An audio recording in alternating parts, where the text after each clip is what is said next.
What's up, everybody? Johnny D here. For those of you that were on the webinar this morning, this is a redo because I didn't hit the record button. I'm recording now, but I didn't then.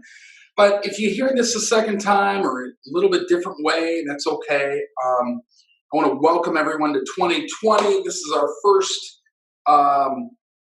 webinar for our agents and brokers in 2020, and I think that one of the great things is this. Number one, new year, new day, new energy, new goals, and number two, I am pumped to be with you guys talking about this subject that we're going to cover. Just like in November, we covered leads the whole month. In the month of January, in the month of February, we are going to be covering sales tactics, techniques, strategy, the history, all of those things to make you a better agent and broker and to achieve your goals a little bit better. It's crazy because this is something that other agencies and brokerages, they never talk about, they never train on. And I think they're really missing the boat here. Real estate is something that is dynamic. Real estate is something that is needs sales associated with it. If you're in this field as a real estate agent and broker, you definitely need that. And so my job as your trainer is to get you to the point where you know how important this is. And I think you guys do know that. But I'm just pumped up to be here. I'm just pumped up to be a part of this. So, number one, we're going to talk over the next couple months about all these things. I thought it would be great today to talk a little bit about the history of sales. You see, nothing happens in real estate as a brokerage or an agent without sales and without sales strategy. And unfortunately, like I said, no one trains on this. We're going to train. You guys are going to be the best trained sales agents in the world, period. And I think that for you guys, this is going to be something that you're definitely going to want to take notes and be a part of. So that's number one. Let me share my screen with you and go through this, because I think you're just going to dig what we've got here. Boom. So I'm putting some stuff together for this, and I thought it would be fun as we get into the next couple months and cover a bunch of different topics in sales, is to give you a little insight on the history of this. You know, to understand where you're going, you need to understand where you've been. And so a little history of sales I thought would be good for you guys. Check this out. While researching this post, and I need to put this webinar, John, this webinar was shocked about how little is written about this topic. Clearly, academia continues to support the sales profession. The lack of hard academic research and formal university sales curriculums further highlights this player hating, if you will. It is because professional salespeople are still seen as snake oil salesmen. That's a question. Or is it just the lack of interest in professional selling? I'm not sure, but it's definitely one of the two, and there's a hint of that for sure going on. My prediction is that sales is still not considered a hard skill or discipline like, say, marketing or finance. And I think that's all about to change. The goal of this webinar and really this training of what we're doing here is really to educate today's professional salesperson, you in particular as a real estate, as an Anton agency agent and broker, to get you educated and to implement and execute the skill set. As Steve Jobs said, you can't connect the dots looking forward. Hopefully, you can connect the historical dots here in order to extrapolate what the future of sales looks like for you. So let's bring it all the way back. It's 2020 today. Let's bring it back 150 years. 150. That's a long time. Insurance begins role specialization with hunters and farmers. Now, watch this. This is interesting. Obviously, sales has been around since we were bartering as cavemen. Let's pick up the story of professional selling in 1752, the year Ben Franklin, our buddy Ben, founded America's oldest continuous active insurance company. At this time, insurance and many household goods were subscription based or subscription products, which is a sales rep would close the opportunity and then make regular in person visits to collect the monthly payment. Everybody go like this, go, that's interesting. Eventually, the sales reps had no time to prospect or sell because their time was spent collecting the payments. Does this sound familiar to you? Maybe not so much on the real estate sales in side, the brokerage side of representing a seller and a buyer, but maybe this represents renters. You know, you get them in a unit and you're constantly collecting the rent. That's kind of like the subscription model. But watch this. This gets even more interesting. Eventually, they got caught up in the monthly payment, so they have no time to prospect. To solve this misallocation of time and resources, the insurance industry developed role specialization from an account executive, hunter, and account manager, someone manages the account, farmer perspective. These terms, hunter and farmer, were coined by the insurance industry in the late 1870s to describe producers. That's interesting. So a hunter is somebody that closes a sale, like a salesperson or account executive, and a farmer was the one that managed that. Now watch this, watch this. Those who wrote new business, producers, and collectors, those who collected weekly premiums. Now watch this. In real estate today, real estate agents, normally they're hunters. They're not farmers. And that's a big mistake. So as a salesperson, the sale doesn't stop when you get to the closing table. The sale actually keeps going along. That may be where you get paid, but we need to be a little bit of both the hunter and the farmer in that when that sale closes, you're at the closing table, they move into their house, or you've just sold their house and they're moving on to the next part of their life. How are you communicating with them? How are you farming to them? How are you running the ops side of your business? This is where most salespeople in our real estate industry fail, without a doubt. They close the sale, they ignore the person, typically. That's not what we're going to do. That's why CRM, customer relationship management software, is so important. Are you following up with that client, 30 days down the road, 90 days down the road? Hey guys, how do you like the house? Or hey, did you make your move to Florida or to Texas or whatever it is they're going to, and checking in on them?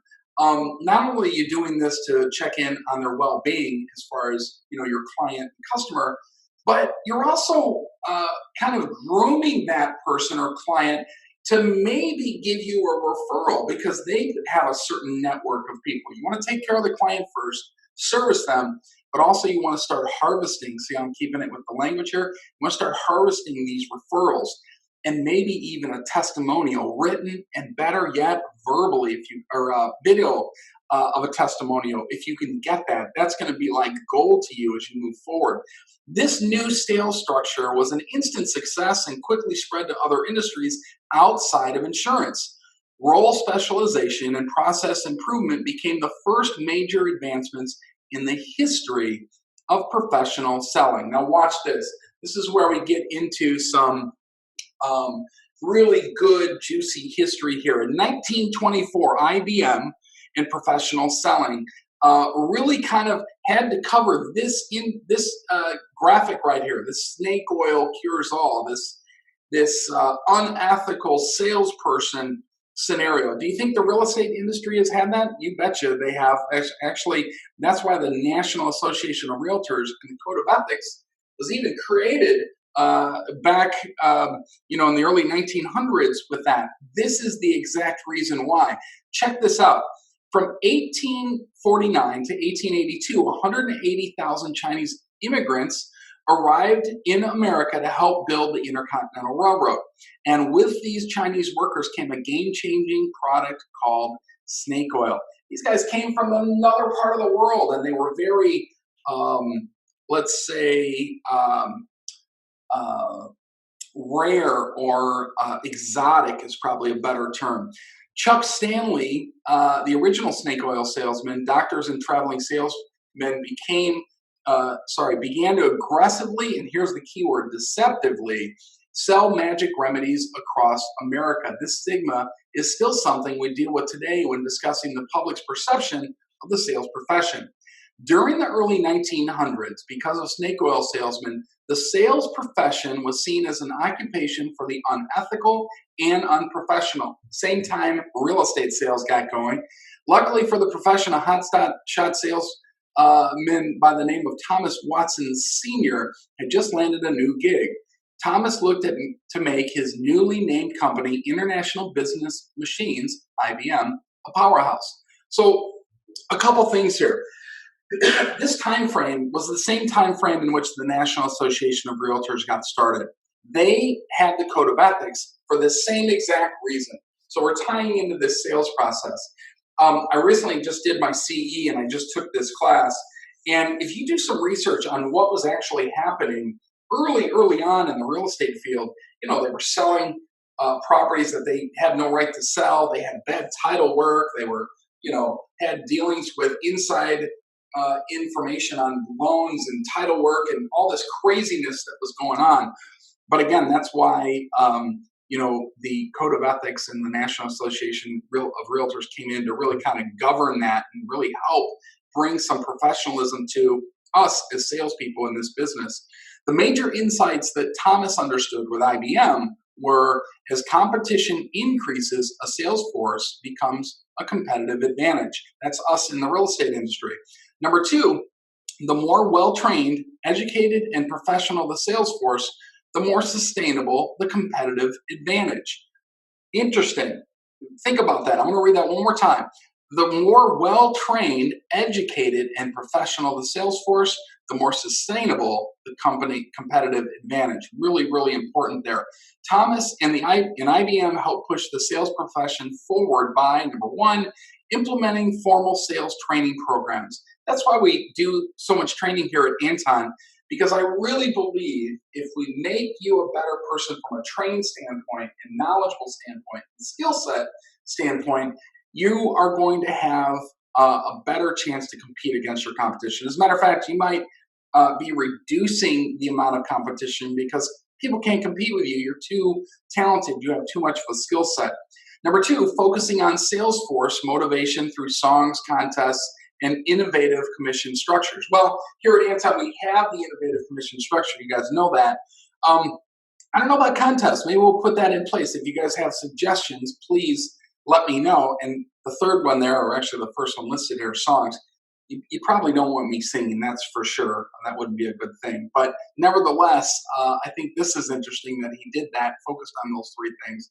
And the last focus he did was focused on recruiting the best and brightest right out of college. Thanks to IBM, sales had become a profession and respectable occupation for the educated. That's what we do here. We hire and recruit and work with, really, the best and brightest out of wherever you came from, college, life, another agency, you name it. Now watch this. In 1925 to 1936, the psychology of selling and Dale Carnegie, tactical selling, became very prevalent and popular. Now watch this. In July 1925, E.K. Strong published The Psychology of Selling. Strong developed a myriad of lasting sales principles such as features and benefits, objection handling, and question type. He showed that sales was a hard skill that could be taught, learned, and studied. This, my friends, is Dale Carnegie. That's a picture of him. He's no longer with us today, but I thought I'd throw a picture up. The success of IBM's Salesforce and the findings in The Psychology of Selling led to a renewed interest in the sales profession by corporations, entrepreneurs, and authors. One of those entrepreneurs was Dale Carnegie. Dale Carnegie became the best-selling author and business trainer. He helped move the sales profession forward through his concepts like AIDCA, which shows how the seller works through 5 steps to secure a buying commitment. AIDCA stands for attention, interest, desire, conviction, and action. E.K. Strong and Dale Carnegie helped move the sales profession forward by, number one, concluding sales was a repeatable process. Real estate agents and brokers, they don't treat it that way. We did a whole month of lead training in November, and by now you should all have those leads in place, or at least a good number of them. If you haven't, get them in place. This is the thing that's going to make your year and have you reach your financial goals and grow and things like that. But sales in real estate as an agent broker can be repeatable as long as you have the process in place. If you need help with that, reach out to me. I will help you. This is the thing that average real estate agents and brokers don't do, but you're not average. So, put that in place. I'll help you with that. The next thing, showing that sales was a skill set that can be learned, studied, and mastered. That is for sure. That's why we're going to be covering this for the next couple months on our training calls here. And the next one, using research to solidify and articulate under sales concepts. We're going to understand what solidifies and articulates a certain sales concepts that triggers not only a sale to happen from the lead that you have in, but how we make that repeatable, that it's a process on and on and on. And then finally, developing the tactical and relationship selling playbook, not Playboy, John, playbook. Sorry. Wow, I don't know where my mind went. Not Playboy, playbook. Anyway, 1988, this is where spin selling and solution selling came about. This is actually what we use here at Anton. This is our core foundation in sales. We use spin selling. In our training over the next 2 months, you, my friends, are actually going to learn this concept in detail. I'm going to give you scripts. I'm going to give you ways to handle things. What's an objection? What's a condition? What's the difference? How you handle both of those. What do you do when you get somebody on the phone? How you work through this process. Spin is a very cool way that will put you in a situation with any any situation you're in. It's going to give you a roadmap. It's going to give you a roadmap. So you're going to know how to do it. I'm going to give you scripts to practice on, scripts to work on, things like that. Just an overview here. Spin selling took tactical concepts like open-ended questions to the next level. Solution selling and consultative selling. The key premise of spin selling is that customers will only be motivated to buy something if they identify there's a need. This is the exact thing that we're doing. You see, if we're selling, let me give you an analogy. If I'm selling hamburgers, nobody is going to buy my hamburgers, probably, if they're not hungry. How do we make them hungry? How do we show them that their problem is that they're hungry? A lot of people don't even know they're hungry. That's the beauty of marketing and advertising.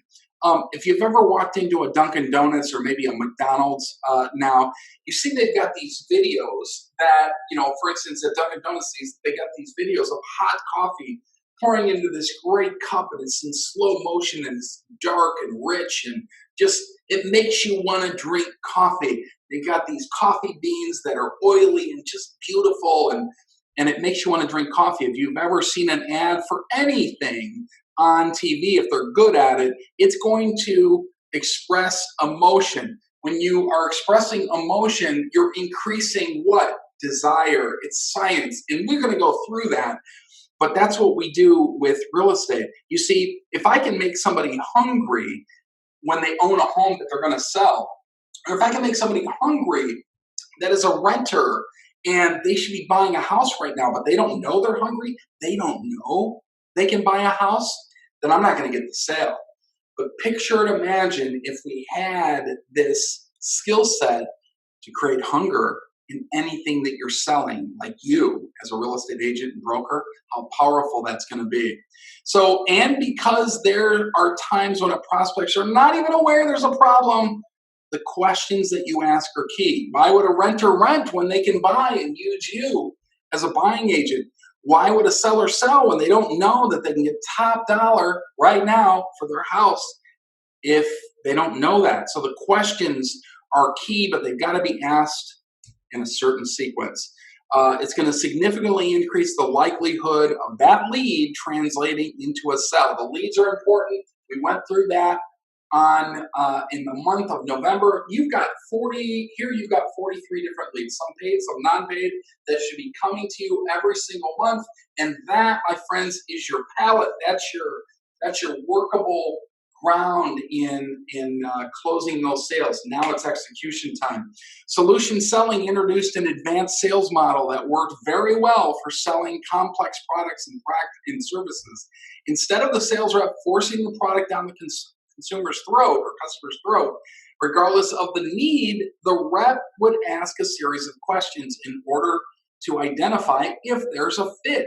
That's what we do here. This is going to, by the way, this makes us different than most other brokerages and agencies out there.